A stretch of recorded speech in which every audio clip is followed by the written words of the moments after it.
Cashman won't practice today with a hamstring. George Fant won't practice with knee ankle. Alex won't practice today, which is not injury related, and I don't have an update on kind of where we're at on that quite yet. Limited today will be Elfline with a shoulder, Connor McGovern with an elbow, and Perryman with a shoulder. So those three will be limited today.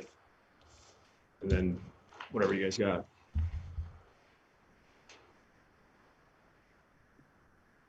Adam, how's it look on Fant? Obviously, he's dealing with 2 injuries, which probably compounds the issue, but not promising for this week.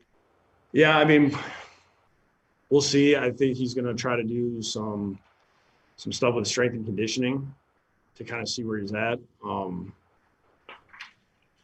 Basically, when we went through it with the trainers, it was today was out for sure, and we were just kind of leaving it open-ended and seeing how he felt.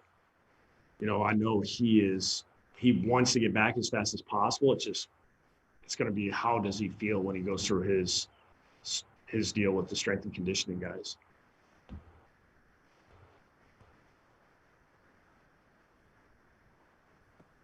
Adam, what did you think of the running back rotation on Sunday, and how do you get Ty more involved there? Yeah, I mean, we did some different packages because on third down we were using more 2 tight end sets. We were using 3 wide receivers, 2 tight ends, and that's where Ty gets a lot of his snaps come from on third down. That was kind of game plan specific for Miami. You know, we're going to just keep trying to – we got to – getting more plays will help. I know that for sure. I think we only had like 55 plays. So we need to get more plays and we can get more guys involved. Adam, we asked a bunch of times in the summer about a quarantine quarterback situation. And then in light of what happened with the Broncos this week, have you guys had any discussions about doing anything like that? Not lately, just because, I mean, we're not in the building. You know, our guys aren't really together except at practice. They do a good job of keeping their masks on, you know, doing the protocol things. You know, really all our guys have done that. They've done a good job of adhering to what's asked of them. Hey, Adam, it's Kim. This week, the Raiders have mentioned, I mean, they're obviously coming off a loss of their own, but they've mentioned that last year you guys really took it to them and they have to be ready. I know that teams change and rosters change. I get all of that. But is there anything you and your team can take from last year's game, knowing that this is, you know, an opponent you're going to see obviously on Sunday? I mean, the guys that were here, you know, at least have an idea of some of these guys they're going against. I think they've had a lot of changeover as well. Right. I think when we played them last year, I think they were a little banged up. They lost a bunch of guys. You know, I think we just got different guys in the Right. fold compared to last year. But I'm sure like the guys that played in that game, they remember how that kind of went, and it was one of those games where it kind of avalanched on them, where, you know, it's just like one bad thing happened and it just, you know, 3 or 4 things in a row, and next thing you know, the game kind of got a little out of control. So, you know, we know what kind of offense we're facing for sure. I mean, they're explosive. They're really tough to go against. You know, Derek's playing well. They had a rough one on Sunday, which that happens. And, you know, their defense is, you know, playing like you would expect. You know, Paulie's got them playing hard, playing fast, and they're doing good. You know, some situational stuff they're doing well, and then there's some other things where I'm sure they're looking to improve. So, you know, it's going to be a tough one for us. Adam, do you find yourself having to kind of try to instill confidence in your group at this point? Is that part of it? I think really our main focus is just talking about getting better every day, going out to practice, going hard, going fast. I think guys are trying to do that.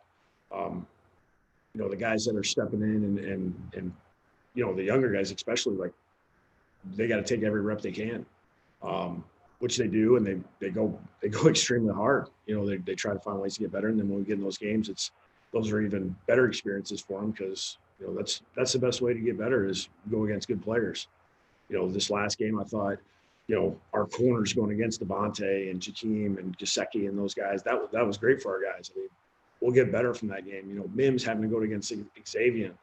I mean, that's the first time he's going against a guy that got up in his face and really tried to knock him around at the line of scrimmage. I mean, there were some valuable lessons that were learned in that game. Thank you. Adam, just circling back on Alex Lewis, do you anticipate him being available for the game on Sunday? I can't answer that, Rich. I mean, right now, that's why I don't have an update for you. You know, the sooner I have an update for you, I'll definitely, you know, let you guys know. All right, just a quick follow. I mean, he's not practicing, obviously, you said that, but is he participating in any meetings with the team, any team functions other than practice? He's in meetings. Okay. Adam, the one play with Mims where he got called for PI, where he kind of went up and over Xavier, it looked like he was just kind of going for the ball. What's the teaching point there for him? Yeah, I mean, I keep trying to, because the angle that we had on the film, I mean, I know trying to look at the TV copy part of it, but I just thought he was being aggressive with the ball. But it's kind of one of those deals where I don't know what the official actually, like what he saw. Maybe he saw a push or something that was going on, you know, from his angle. I mean, we're looking at it from a camera angle, but, you know, it's such a in the moment call, you know. I mean, I get it. Like either way, you can. I mean, these OPI, DPIs, illegal, all these things. It's so can be subjective sometimes, right? Like I mean, things are happening really fast, and you know, the guy that was the call that was made. I love the fact that he was aggressive to the ball. You know, there were some things that we talked about working on with his release that could help him not put himself in that kind of position. But I love the fact that it was either going to be us or nobody, or you know, he was making sure Xavier wasn't coming down with the ball. What kind of impact have you seen from Brashad since he's come back? Well, I think his speed alone is definitely something it's real. I mean, you watch, I think guys don't realize how fast he is until he gets on them and then goes by him, especially when he's running across the field, because it's just, you know, when he strides, it's like he covers ground fast. And I mean, it's these DBs sometimes when they go to kind of play off and they're waiting on him, and then all of a sudden he starts going and they're trying to catch up to him. That's when they realize, oh, I just took a really bad angle. So, I mean, he helps stretch the field. He helps open some things up for other guys as well by when he's running vertical, you know, those safeties, it's hard for them to nail down on anything coming underneath because they got to pay attention to him. Adam, with Sam obviously facing a different style of defense this week from Miami, what are going to be the biggest challenges for him against Oakland's defense? It's really making sure that you do a good job of taking profit. You know, just when you get opportunities to push the ball down the field, yeah, definitely take them, but just be smart with when it's not there, being able to drop it underneath, take the profit, take the positive gain, get the ball out of your hands. That rush is coming. Like they're going to be, you know, it'll be a 4-man rush, but they'll be stunning all, you know, Coach Marinelli will have 1,000 different ways to stun them up and get those guys, you know, trying to cause disruption. We just got to do a good job of guys getting open quick and the ball out. And when we get our opportunities, be able to push the ball down the field.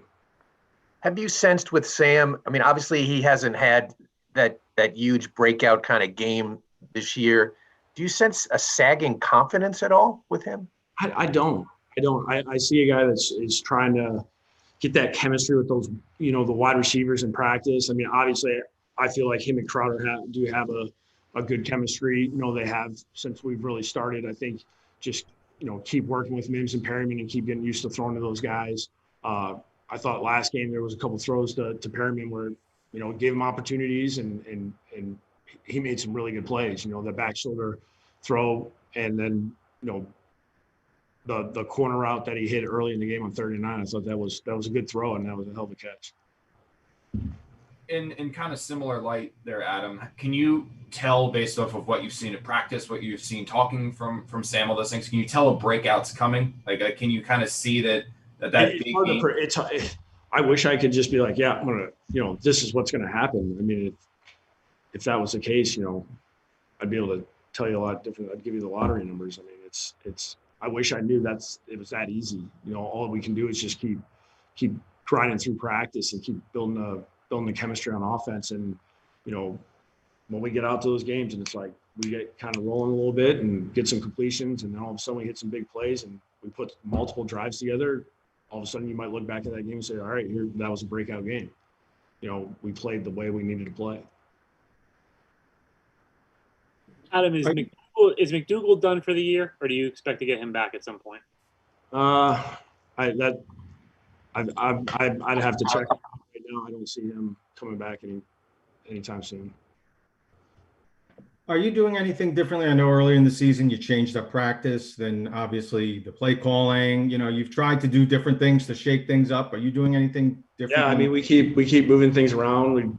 It's different now now that everything has to be virtual, and we're trying to. It's kind of like, hey, when they're here, when our players are here, it's like in and out. Hey, you can do your walkthrough, do your practice, and get them out of the building and go back to virtual.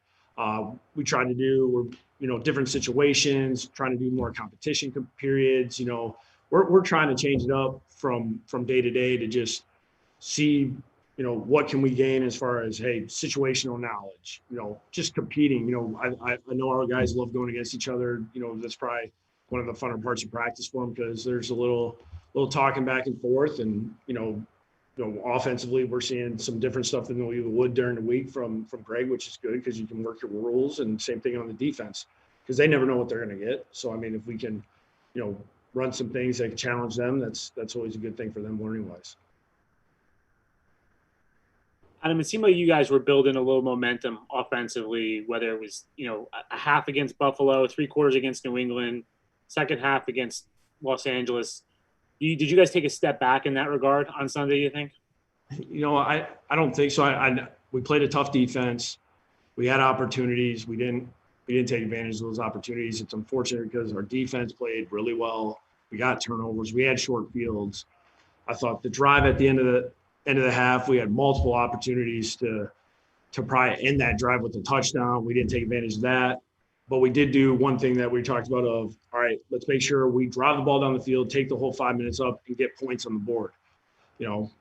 We get down there, we miss a field goal. We just got to put those together. And, maybe it's a different field. We're going to halftime 13-6, maybe a little different field because, you did exactly what we talked about doing, and then make our adjustments and come out in the second half. We just, when the plays are there to be made, we got to make them. Take a couple more for Coach. Are you seeing defenses do anything specifically to try to take away Crowder? Obviously, he had a big start to the season and has been a little bit more quiet lately. I mean, Miami doubled him about, I think, something like 16 of the passes. He had a guy inside and outside of him. And there was a couple times he split them both. We had an opportunity on some stuff with him. It looked like early in the game they were singling him up, and then he had a couple catches real quick, and then that was the last time he saw one guy on him.